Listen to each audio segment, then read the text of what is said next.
Bismillahirrahmanirrahim. Assalamualaikum warahmatullahi wabarakatuh. Apa kabar Bapak Ibu semua? Sehat? Alhamdulillahirabbil alamin. Allahumma salli ala sayyidina Muhammad khatamil anbiya wal mursalin wa ala alihi wa sahbihi wa man tabi'ahu ila yaumiddin. Yang sama kita hormati, su itu artinya suka. Suharto.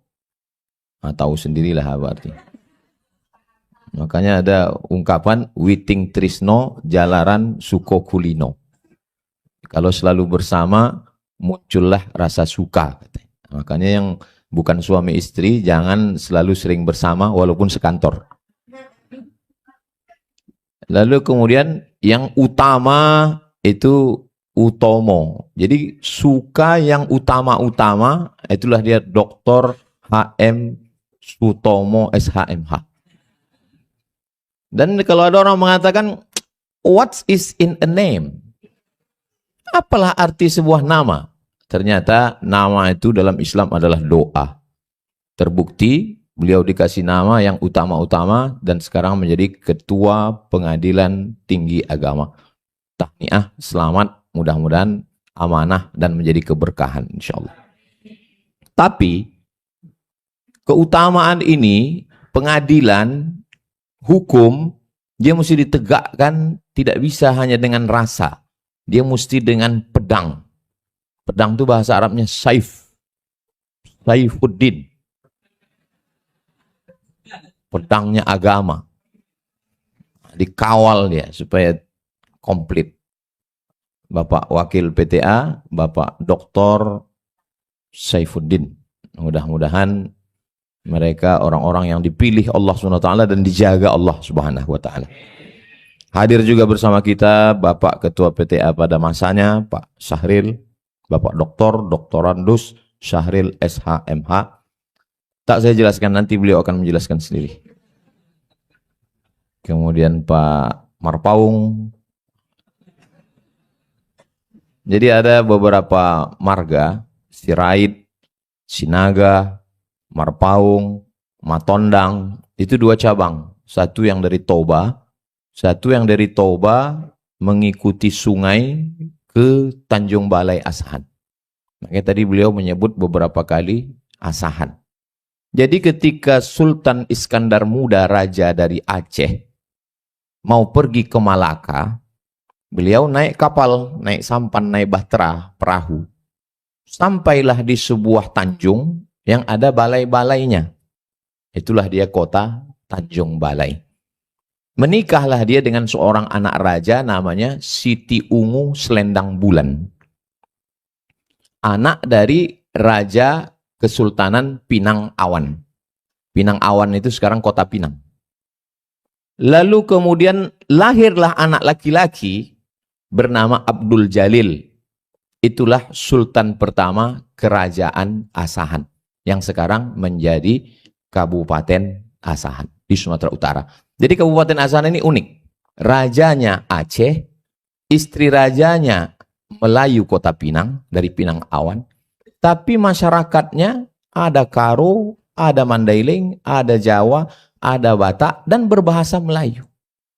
Kapak bukan sembarang kapak, kapak dipakai membelah kayu, Batak bukan sembarang Batak, Batak pun udah jadi Melayu.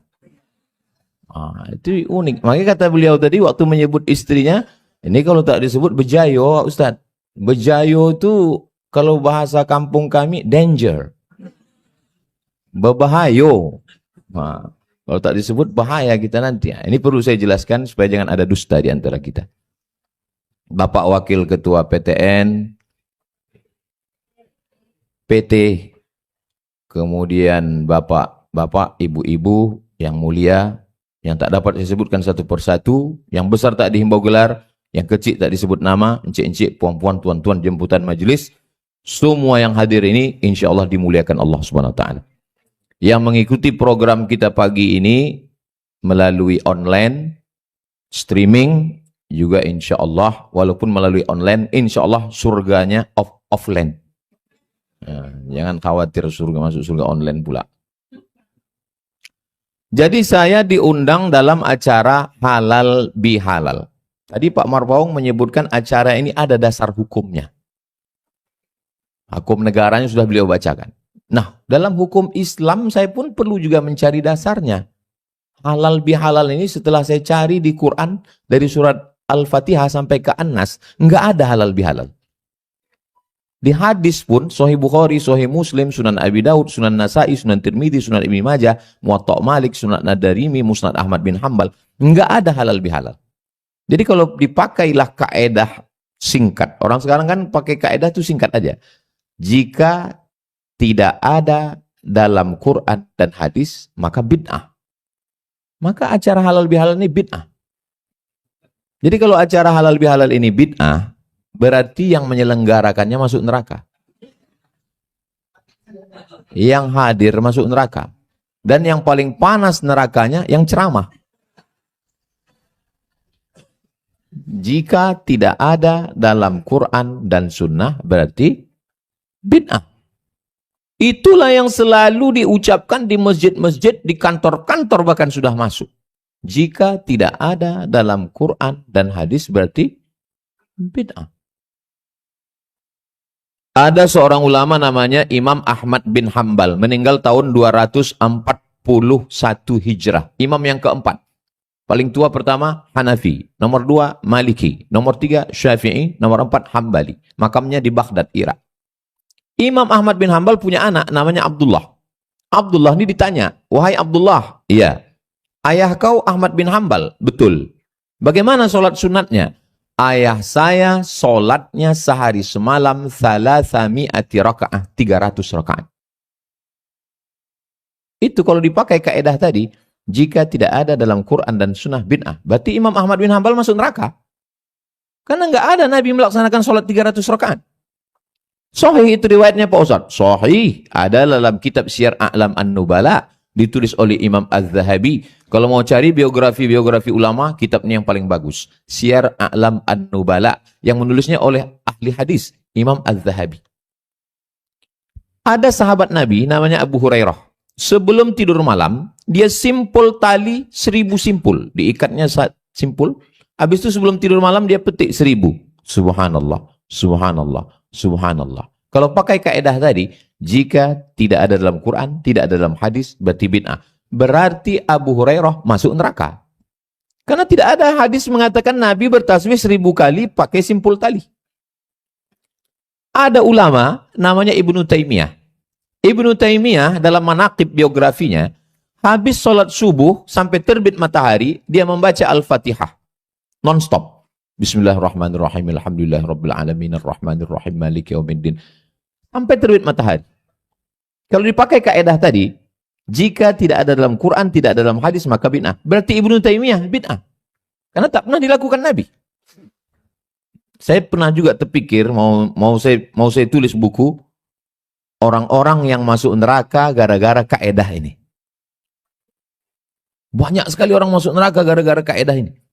Jadi surga itu cuma untuk dia, bininya, sama mertuanya. Begitulah luasnya surga, hanya 3 orang aja isinya. Mubazir sekali. Jadi siapalah yang menyelesaikan konflik ini? Imam Syafi'i.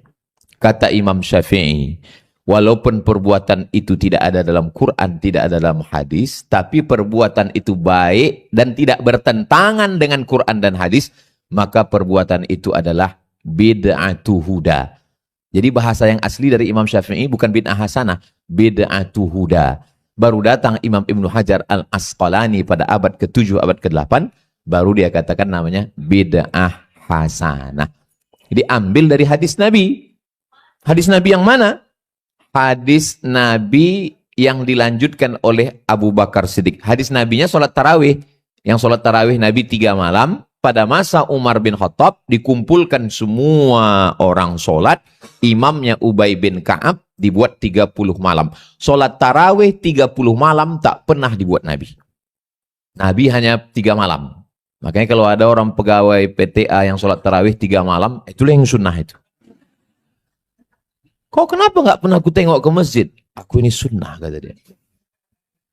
Setelah dibuat 30 malam, 1 malam 1 juz, imamnya Ubay bin Ka'ab menengok itu, apa kata Umar bin Khattab, ni'matil bid'atu hadhihi, sebaik-baik bid'ah adalah ini. Maka kata Imam Syafi'i, kalau dia tidak bertentangan dengan Quran, tidak bertentangan dengan sunnah, tidak bertentangan dengan pendapat sahabat, tidak bertentangan dengan tabi'in, perbuatan itu baik, maka perbuatan itu adalah bid'atu huda, bid'atun hasanah.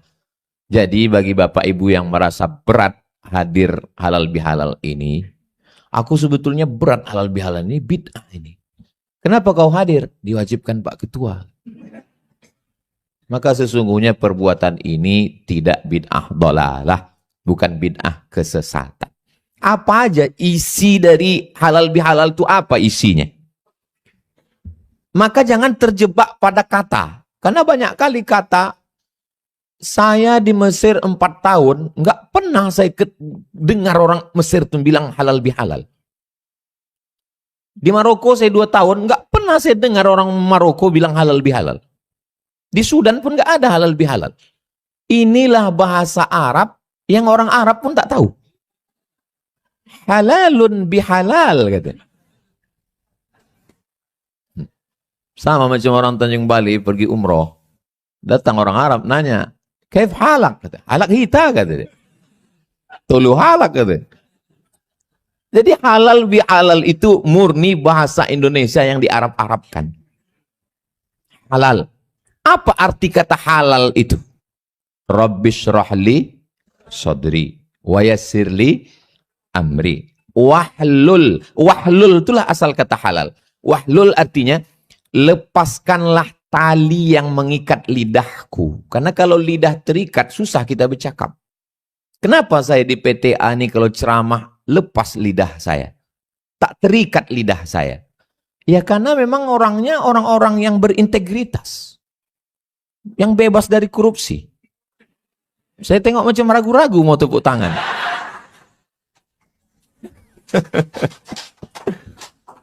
Bapak Ibu yang biasa ngasih kata sambutan ceramah terasa itu. Kalau orangnya itu agak-agak lain, kita pun berat kita bicara. Tapi di PTA ini saya bicara biasa. Kenapa? Karena dari hati ke hati.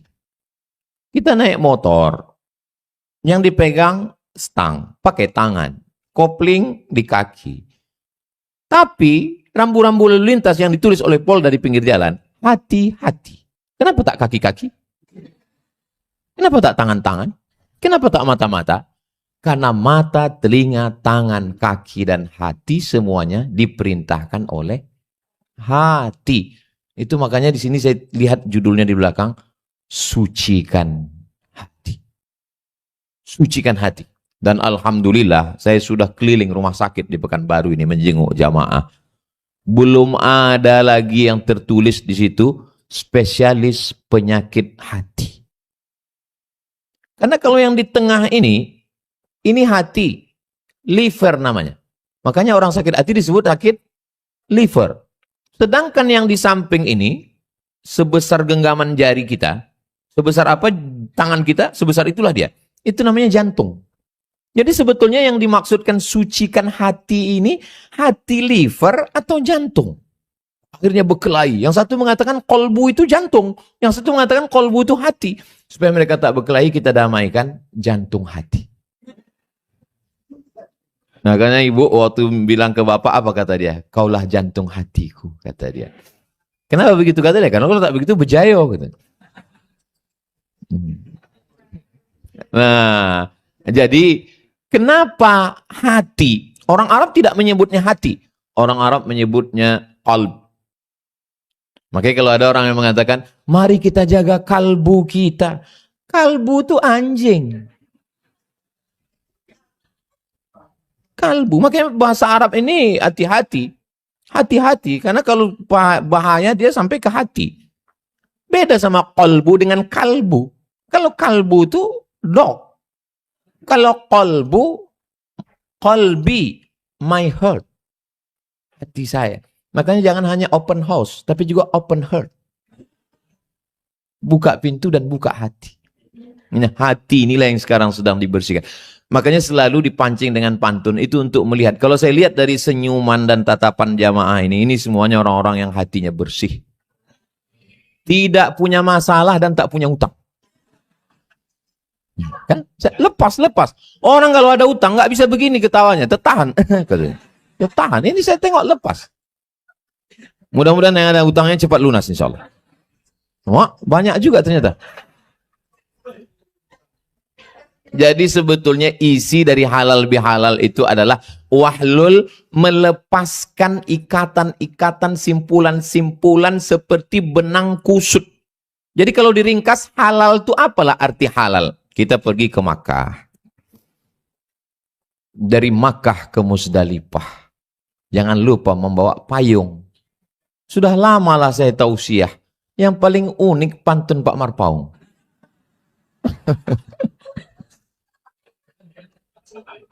Sampai kita di Makkah, kita kan mau beli jilbab. Nah, pas beli jilbab, kita kasih uang kita 15 rial. Kasih 15 rial, dia pun kita tarik jilbab. Apa kata orang Arab itu mengatakan? Halal. Halal? Halal. Apa maksud halal? Duit kau ku ambil, jilbabku kau ambil, dan kita sudah tidak ada lagi ikatan-ikatan. Sudah plong kalau bahasa Gen Z-nya. Jadi sebetulnya makna halal itu 3. Yang pertama, mengurai yang kusut.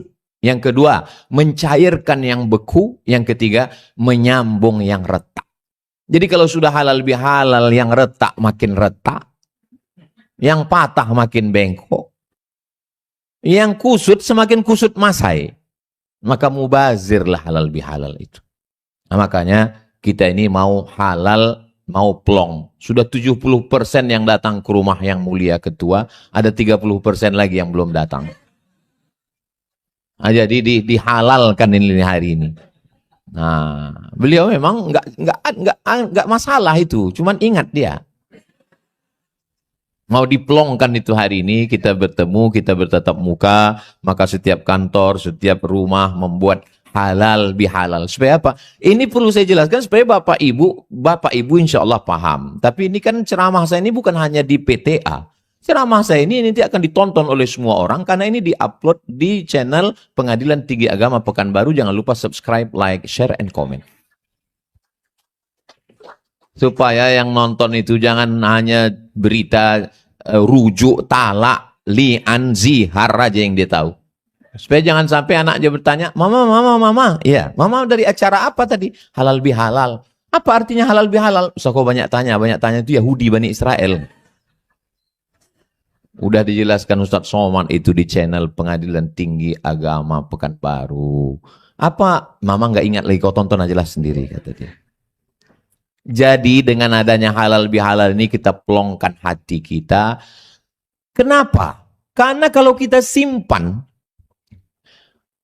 mohon maaf, handphone Anda tidak bisa mengirim WA. Kemarin malam, WA saya nggak bisa ngirim. Katanya mesti dikosongkan beberapa file. Lalu saya minta, tunjukkan mana file yang paling penuh. Penuh. 4 giga. Kepada mertua.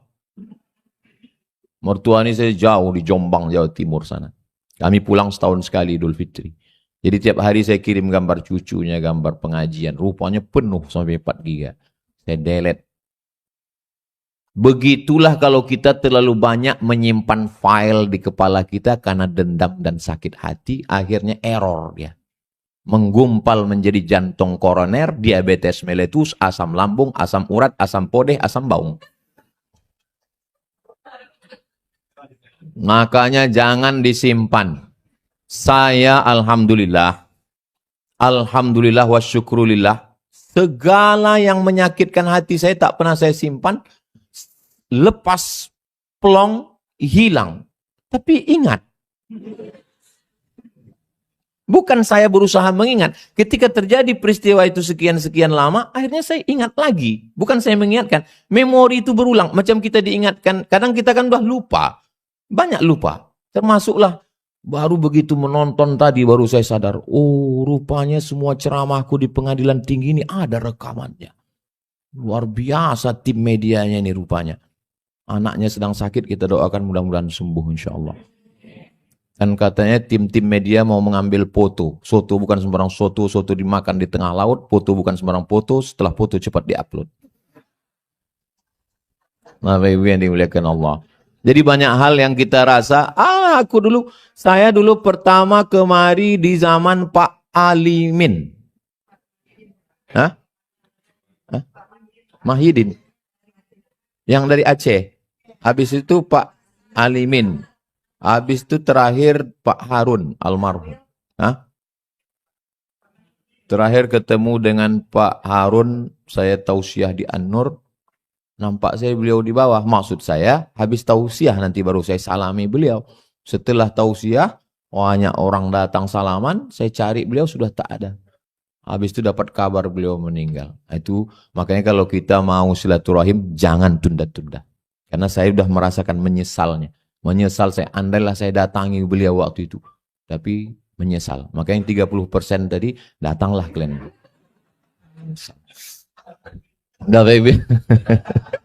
Bapak Ibu yang dimuliakan Allah Subhanahu wa Ta'ala. Dia kalau masuk ke hati kita itu payah melupakannya. Memang cantik baju biru. Baju biru bergambar ikan tenggiri.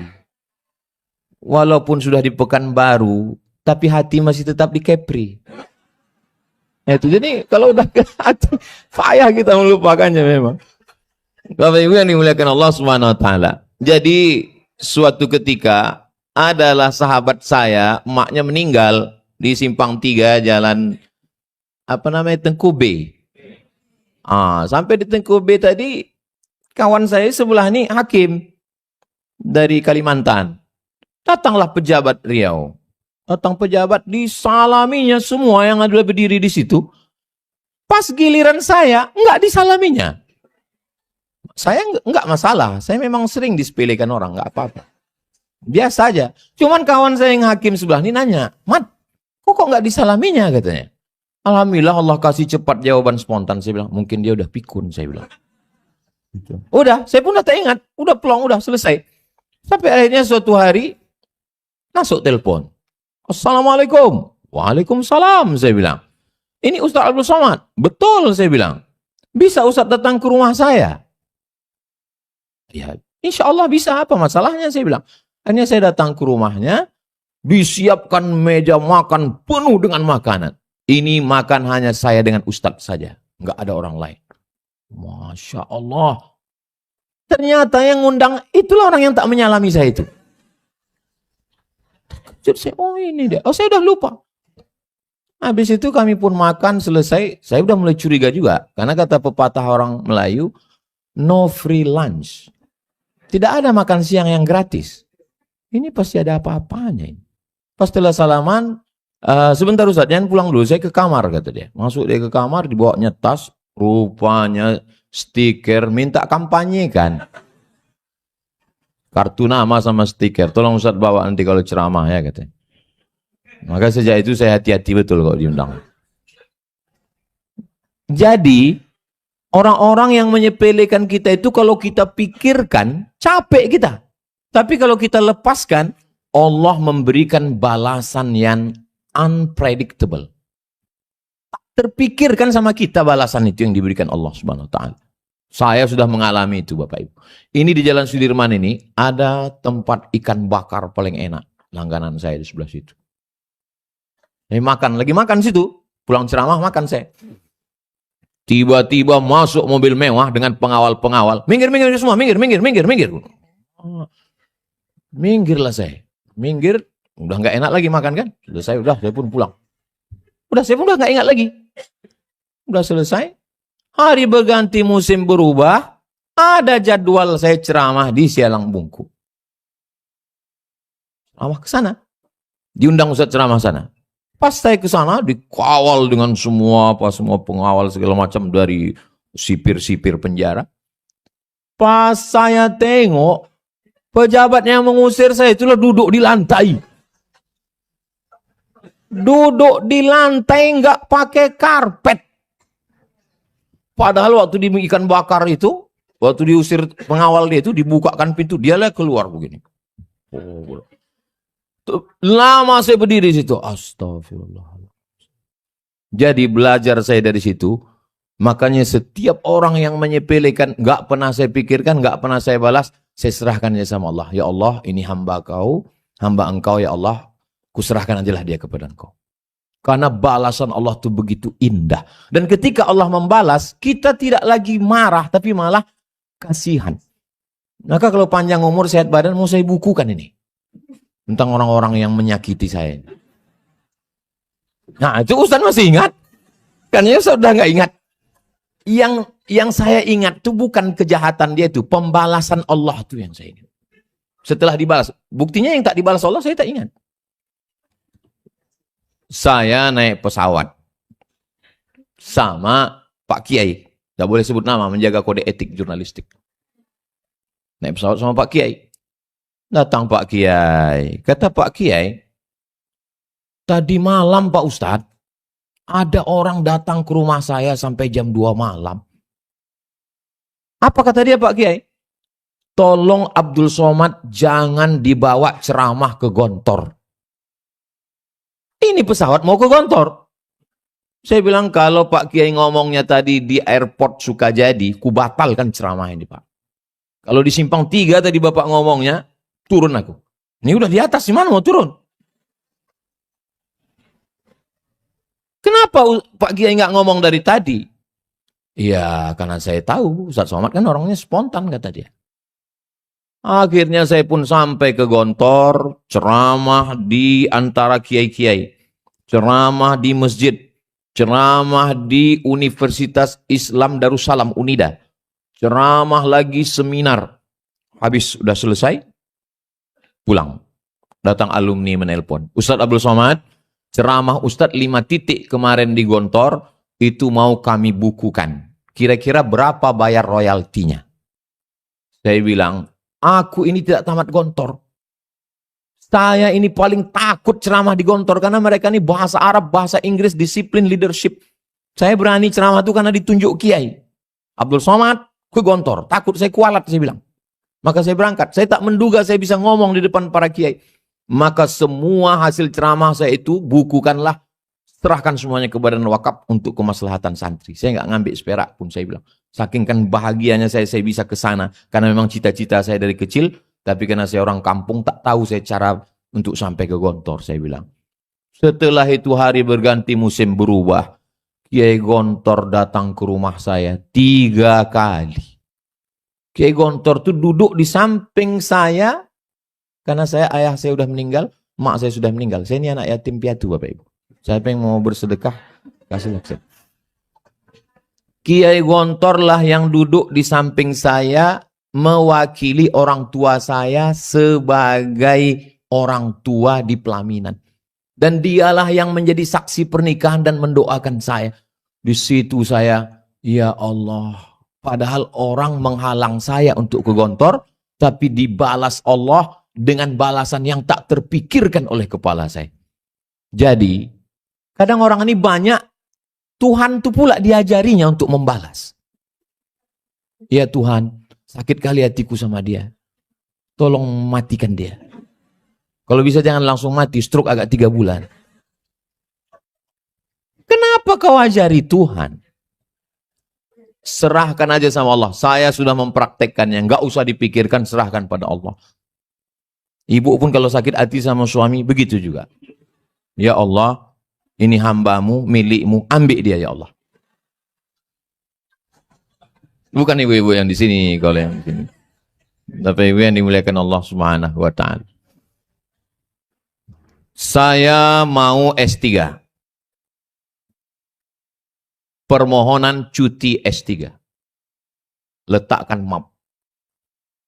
Saya tanya, Nuriman? Iya.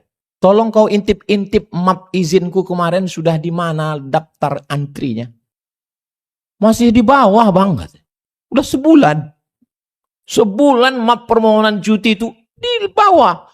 Coba kirimkan fotonya. Segini tinggi mapnya. Wah, panjang lagi nih saya bilang. Dah. Habis itu bulan berikutnya saya datang. Tolonglah Pak Rektor. Izinkanlah saya mau ngambil S3 ini. Iya, insya Allah, insya Allah, insya Allah. Sebulan lagi menunggu. Nggak dapat saya juga izin. Kalau gitu nggak bisa lah S3 nih. Karena saya udah dikasih tahu di kantor biru. Ustadz Somad hanya bisa PNS golongan 3D. Kalau mau 4A, mesti doktor. Padahal kepala saya ini walaupun belum doktor kan udah doktor waktu itu. Sombong juga Ustadz. Nggak bisa kalau nggak doktor. Ya kita daftar. Kita daftar, tapi nggak dikasih izin cuti. Gawat kita nanti. Bisa korupsi kan kalau nggak izin cuti ngambil gaji. Nah, sementara kita mau ceramah di tempat orang yang wilayah bebas korupsi. Mana berani kita ke PTA ini? Jadi akhirnya 2 bulan saya menunggu. Akhirnya setelah 2 bulan saya menunggu, datang saya jam 7 malam menunggu. 8, 9, 10 duduk di atas semen, nggak pakai alas. Duduklah saya situ nunggu. Di depan saya kebetulan ada orang Jambi. Saya tanya, kalian dari mana? Kami dari Jambi Pak Ustadz. Udah berapa lama nunggu? Dari jam 3 tadi. Oh, ada yang lebih parah dari aku rupanya. Kenapa kalian nggak nanya dulu dia pulang jam berapa? Disuruhnya kami datang jam 3 Pak Ustadz. 3, 4, 5, 6, 7, 8, 9, 10. Mereka 6 jam, saya 3 jam. Akhirnya pulanglah yang mulia tadi. Salaminya saya suruhnya masuk. Abdul Somad, masuk. Masuk saya ke dalam. Masuk saya ke dalam, bertiga. Saya, beliau, ada 1 orang. Diciumnya tangan orang ini. Mak, tinggi ilmu kawan ini. Tapi saya tengok bajunya nggak baju ulama. Oh, mungkin keluarganya. Rupanya Bapak tuh memperkenalkan diri. Saya adalah Jenderal Bintang 2 Kabinda. Kepala Badan Intelijen Negara. Apa mau Ustadz? Ustadz mau jadi menteri? Ustadz mau jadi pejabat? Saya ini lama di Eropa. Menyaksikan manusia ditembak, diperkosa, dicincang-cincang. Saya sudah masuk ke penyembuhan itu karena dia trauma perang. Pahamnya saya, maksud cakap dia itu dia mau ngancam saya. Dipikirnya saya takut. Mana pula kita takut? Saya bilang, saya nih Pak, dalam perut emak saya sudah mati. Kata dokter, ini anak ibu sudah mati, dibelah, perut ini mesti dibelah. Datang Syekh Abdurrahman, diajarkannya zikir. Idh qalat imra'atu Imrana rabbi inni nazartu laka ma fi batni muharraran fataqabbal minni innaka antas samiul alim. Falamma wada'atha qalat rabbi inni wada'tuha unsa wallahu a'lamu ma wada'at wa la sadzakadu kal unsa wa inni sammaituha Maryama wa inni u'idzuha bika wa dzurriyyataha minasyaitonir rajim. Fataqabbalaha rabbuha biqabulin hasanin wa ambataha nabatan hasanan fakaffalaha Zakaria. Kullama dakhala 'alaiha Zakaria al-mihrab wajada 'indaha rizqa qala ya Maryamu anna laki hadha qalat huwa min indillah. Innallaha yarzuqu man yasha'u bighairi hisab. Tarik napas panjang-panjang masuk ke dalam. Jadi saya kalau cerita mati, aku ini udah mati dulu Pak. Nggak takut aku sama mati itu. Akhirnya ditandatanganilah. Abdul Somad, kamu diberi izin untuk S3. Intinya jangan macam-macam. Udah, saya pun tak ingat. Karena banyak jadwal ceramah ke sana kemari. Akhirnya saya baca berita. Tertangkap korupsi 42 miliar. Itulah yang memaksa saya itu. Masuk. Saya tanya, tim, penjara mana? Saya bilang. Jalan Bungkuk katanya. Oke lah. Bilang sama ketua lapas, Abdul Somad mau khutbah di sana. Khutbah saya di sana. Dari mulai pintu penjara itu menyambut saya sampai ke tempat imam. Saya khotib dan saya imam. Yang petentang-petentang mengejek saya itu tunduk di bawah. Disitulah saya merasa saya paling hebat betul waktu itu. Tak terpikirkan di kepala saya balasan yang akan diberikan Allah Subhanahu wa ta'ala. Maka sesakit apapun Bapak, sesakit apapun Ibu, serahkan pada Allah Subhanahu wa ta'ala. La haula wa la quwata illa billah. Kira-kira kalau ada di antara orang yang menyakiti ibu, bisa ibu amalkan yang saya sampaikan hari ini? Saya aja nggak bisa.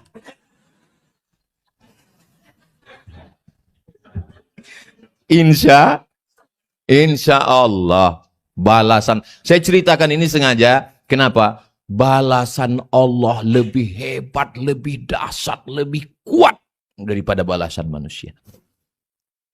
Saya mulai direkam ceramah ini bulan tahun 2009 mulai direkam ini.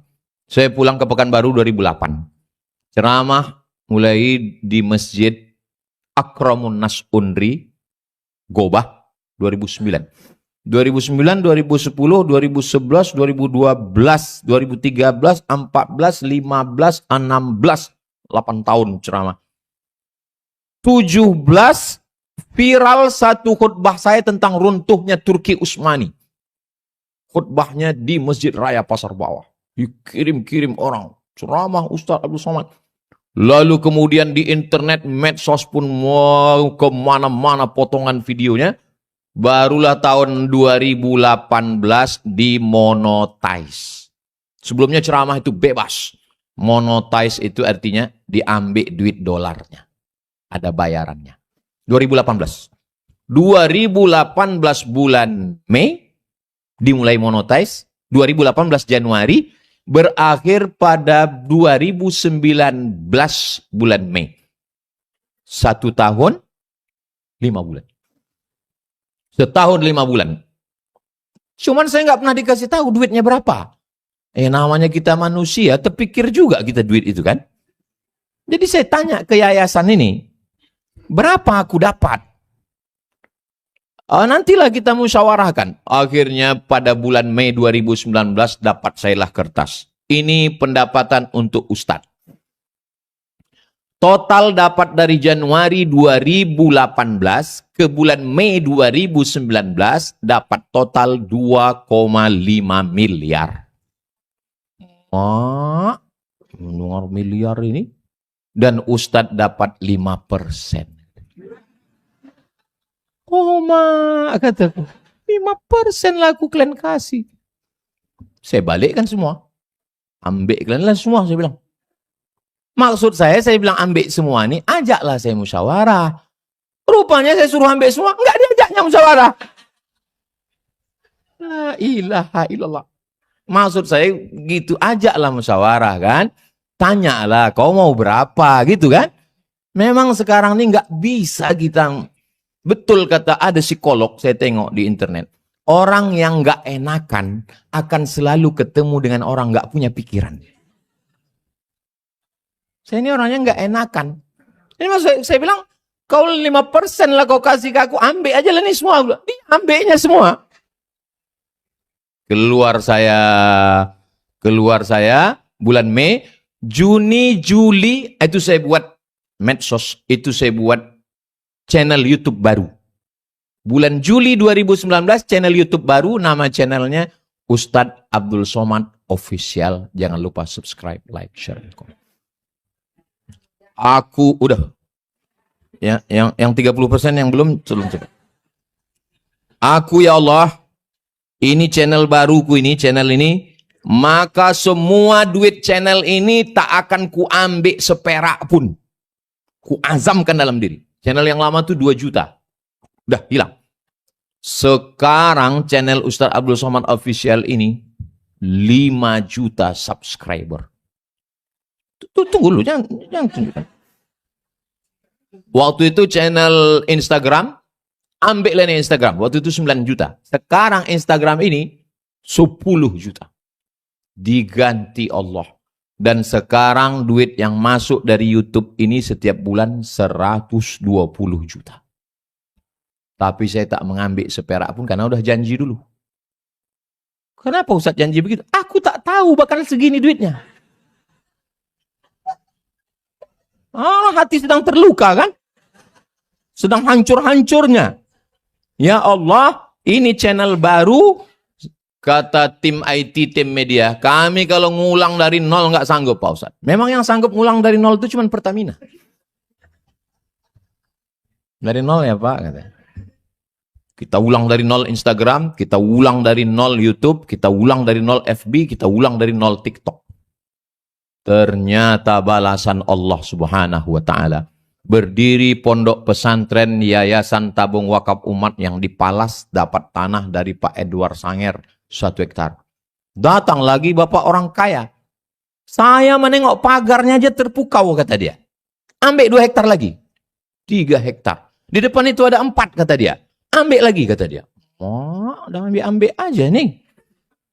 Habis itu kami buat pula Mahat Az-Zahra di Rimbo Panjang. Sekarang santrinya 590 orang. Dari mulai TK, SD, SMP, SMA. Balasan Allah tak terpikirkan oleh saya. Pondok baru, tanah baru, rumah baru, bini baru. Dibalaskan Allah Subhanahu wa Ta'ala. Ibu jangan sakit hati.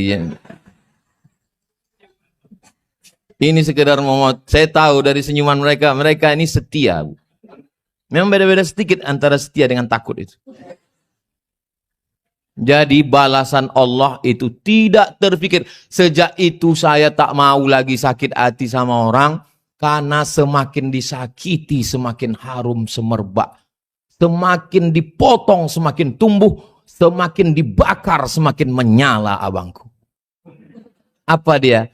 Sudah gaharu cendana pula. Sudah tahu bertanya pula. Pohon gaharu lah yang semakin dipotong, semakin tumbuh. Dan semakin dibakar, semakin harum mewangi.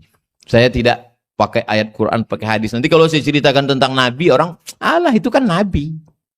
Ini true story, kisah nyata. Berbagai kesakitan-kesakitan hidup itu dibalaskan Allah dengan pembalasan yang luar biasa. Tapi itu semua bisa saya ngomongkan setelah lewat. Pas sebelum lewat, sakitnya ya Allah. Di balik hati yang hancur. Memang terkadang Allah membuat kita patah hati dengan dunia ini. Bahkan dari keluarga terdekat kita dibuat Allah kita hancur berkeping. Supaya apa? Supaya kita hanya bergantung kepada Dia. Jangan bergantung kepada kawan-kawan berubah menjadi lawan. Jangan bergantung kepada pokok kayu akan tumbang. Jangan bergantung kepada harta akan binasa. Jangan bergantung kepada kuasa, karena akan datang KPK. Tapi bergantunglah kepada Allah. Pas saya bilang Allah tuh langsung diambil foto oleh Pak. Bapak Ibu yang dimuliakan Allah Subhanahu wa Ta'ala. Jadi yang pertama adalah sucikan hati. Hati ini dulu. Saya mau masuk ke airport, tiba-tiba berbunyi pintu detektor itu. Tet. Bapak ikat pinggangnya. Aku memang nggak pernah pakai ikat pinggang. Saya nggak pernah pakai ikat pinggang. Jam tangannya Pak, jam sudah kubuka, saya bilang. Rupanya topi saya itu ada pinnya, ada besinya. Buka, berbunyi. Sekecil apapun logam berbunyi. Alhamdulillah, sampai hari ini belum ada detektor penyakit hati. Bayangkan ada detektor penyakit hati dipasang sama PTA di pintu ini. Semua yang berpenyakit hati berbunyi. Tet. Sementara judul pengajiannya sucikan hati. Pas Ustadz Somad lewat. Tet gitu. Dia pula paling besar suaranya. Habis itu Ustadz Somad ceramah. Mari kita sucikan hati. Apa kata jamaah? Suara dia paling kuat tadi. Saya berdoa kepada Allah supaya jangan sampai orang Jepang menemukan detektor penyakit hati. Biarlah hanya saya dengan Allah saja yang tahu. Hati ini di dalam. Berapa lapis dia? Lapisan yang pertama namanya sadr. Lapisan yang kedua namanya qalb. Lapisan yang ketiga namanya fuad. Lapisan yang keempat namanya sir. Di dalam lubuk hati sir rahasia Allah Subhanahu wa Ta'ala. Disitulah kita mensucikannya. Makanya kalau kita baca iftitah itu, enggak ada iftitah itu minta selamat dari khomar, dari riba, dari zina, enggak ada. Tapi penyakit hati semua. Merasa diri besar. Allahu Akbar kabira. Suka dipuji-puji. Tuan Guru, Datuk Seri Ulama Setia Negara, Profesor Abdul Somad, LC, DESE, PhD. Mengembang lubang hidung hampir sebesar terowongan Mina. Kenapa lah Ustadz buat panjang-panjang, titel panjang begini? Saya dulu pertama pulang ke Pekanbaru hanya Ustadz Abdul Somad. Nggak ada titel panjangnya. Ada satu koran. Dulu masih koran, belum internet. Koran 2008. Di koran ini, di halaman belakang, itu banyak kali ustadz, tapi jual obat kuat. Minyak lintah, entah apa kadal. Ustadz semua. Jadi saya takut nanti jamaah ini salah undang. Disangkanya kita jual obat. Nah, itulah saya buat Ustadz Abdul Somad LCMA. Aslinya, kalau mendaftar di perguruan tinggi, tuliskan dengan titel asli negara bersangkutan. Maroko itu titelnya memang DESA, singkatan dari Diplôme Études Supérieures Approfondies, bahasa Prancis. Keren memang, sampai ke Riau jadi kampung. Desa. LC. LC itu artinya tulisannya licence. Kalau Malaysia menyebut lesen. Mana lesen awak? Lesen surat izin. Kakak senior saya, Kak Dr. Tuti LCMA. Beliau dosen di UIR. Saya pun dengan UIR nih dulu, waktu baru-baru pulang. Bang, bisa tak aku mengajar di UIR? Oh, payah, Mat. Kan senang kok mengajar di UIR katanya. Itu level-level Kak Tuti aja yang bisa itu katanya. Bisa katanya. Saya dapat pengajian kultum zuhur di Masjid Al-Munawwarah. 6 bulan saya di situ. Karena abang ini nengok saya baru pulang. Tengoknya nggak pandai ini ceramah katanya kan. Dikasihnya buku, kau bacakan aja buku ini. Judul bukunya Min Rawa'i Hadaratina. Ditulis oleh Profesor Dr. Syekh Mustafa As-Sibai. Saya bacakanlah itu. Habis, saya berharap habis itu diundang jadi dosen. La salam wala kalam. Udah habis itu saya pun tak ingat. Lupa. Saya memang cepat melupakan sesuatu. Ini kok Ustaz masih ingat? Saya ingat balasan Allah. Tahun kemarin, datang Pak Rektor, Wakil Rektor, Direktur Pasca Sarjana ke rumah. Apa maksud nih Pak Rektor? Kami meminta Ustadz menjadi dosen pasca sarjana di tempat. Baru saya ingat yang lalu itu. Oh, begitu balasan Allah ternyata. 10 jari kuangkat Pak, 11 dengan kepala. Bukan aku tak hormat, tak takzim. UIR lah tempat aku pertama kali ceramah Pak. Masjid Al-Munawwarah itulah tempat paling berkenan Pak. Tapi saya di Pekanbaru hanya 3 hari. Selasa, Rabu, Kamis. Selasa saya ngurus pondok, Rabu nerima tamu, Kamis saya sama keluarga. Kalau diambil juga lagi mengajar, bejayo aku nanti Pak. Nah, saya pun udah lama nggak mendengar bejayo ini. Baru di PTA inilah terulang memori lagi. Jadi Pak, saya datang ke UIR kuliah umum saja setiap awal semester. Oh, begitulah Pak Ustadz. Akhirnya saya bisa datang menemui senior saya. Bapak Ibu yang dimuliakan Allah, hati, membersihkan hati. Kalau hati sudah bersih, barulah kita bisa berintegritas. Insya Allah kalau hati bersih, berintegritas. Setelah berintegritas, barulah kita bisa memberikan pelayanan. Karena kita ini pelayanan. Digaji dari APBN. Kalau pegawai Pemko curang, dia hanya di akhirat minta izin kepada 1.200.000 penduduk Pekanbaru. Penduduk Pekanbaru ini 1.200.000 kalau siang, kalau malam 1 juta. Karena orang Rimbo Panjang balik. Dia hanya minta izin kepada penduduk karena yang bayar pajak 1.200.000. Kalau ada pegawai Pemprov yang macam-macam, dia hanya perlu minta izin, minta maaf kepada 6,7 juta penduduk Pekanbaru. Penduduk Pekanbaru 6,7 juta. Tapi kalau pegawai, nggak enak pula kita nyebut, nggak usah lah, yang lain lah. Yang vertikal, maka dia minta maafnya bukan ke penduduk kota, bukan ke provinsi, tapi kepada 285 juta penduduk negara Kesatuan Republik Indonesia. Tapi jangan gara-gara ini semua pegawai minta resign. Saya kadang kalau udah habis ceramah tuh banyak itu. polisi, tentara, ASN datang. Ustaz Somad, ya. Saya setelah mendengar ceramah Ustaz tadi saya mau resign. Terus kau mau kemana? Ya kalau resign langsung mati. Kalau nggak mati, aku mau keluar Pak Ustaz. Banyak sekali kemungkaran di kantor kami Pak Ustaz. Kami acaranya cuma 3 hari, tapi tanda tangannya seminggu. Kami naik pesawatnya singa yang bisa terbang. Tapi tiketnya Garuda Pak Ustadz. Saya tanya dia, kalau kau resign dari kantor itu yang menggantikan kau malaikat apa setan? Lebih setan dari aku lagi Pak Ustadz. Kalau 3 hari, kau hitung layaknya gaji yang halal 3 hari itu berapa? Ambil 3 hari. Yang 4 hari, simpan. Kalau tiketmu tiket singa terbang, kira-kira berapa yang diambil pindah ke Garuda? Ambil yang halal, kasih anak bini. Alhamdulillah Pak Ustadz, memang selama ini yang saya ambil yang halal-halal aja. Yang haram saya bawa ke diskotik, saya dugem.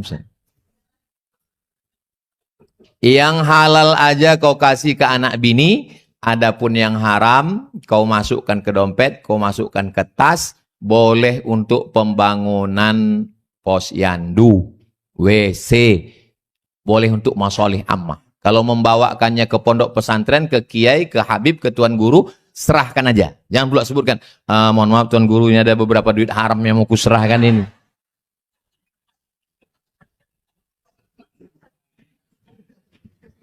Anak bini suci bersih, dikasih sepiring katupek gulai paku lontong sayur, lotek, dimakannya sepiring itu berubah menjadi setetes darah. Setetes darah masuk ke jantung. Dari jantung naik ke otak. Otaknya jadi jahat. Bapak Ibu hafal ayatnya. Nasiyatin kazibatin khoti'ah. Nasiyatin otak bagian depan ubun-ubun. Kazibatin pembohong. Khoti'atin pelaku dosa.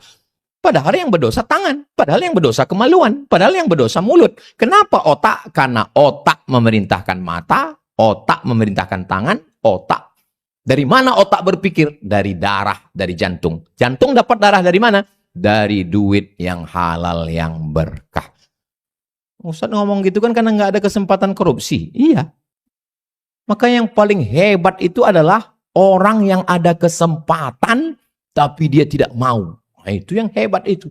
Itulah yang disebut dengan orang yang sabar itu. Kalau ada seorang suami pulang dan cerita ke istrinya, Mama, tadi datang orang membawa duit 1 koper untuk meloloskan ini, tapi saya nggak mau. Apa kata istrinya? Kau memang bodoh.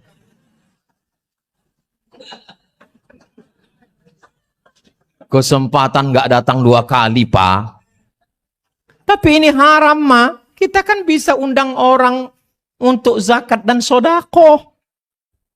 Tidak bisa duit haram ini dihalalkan dengan haji dan umroh. Dari Padang Arafah terus ke Muzdalifah, bermalam di Mina, melontar 3 jumroh. Itu lagu Nur Asia Jamil yang diambil Pak Marpaung jadi pantun dia tadi.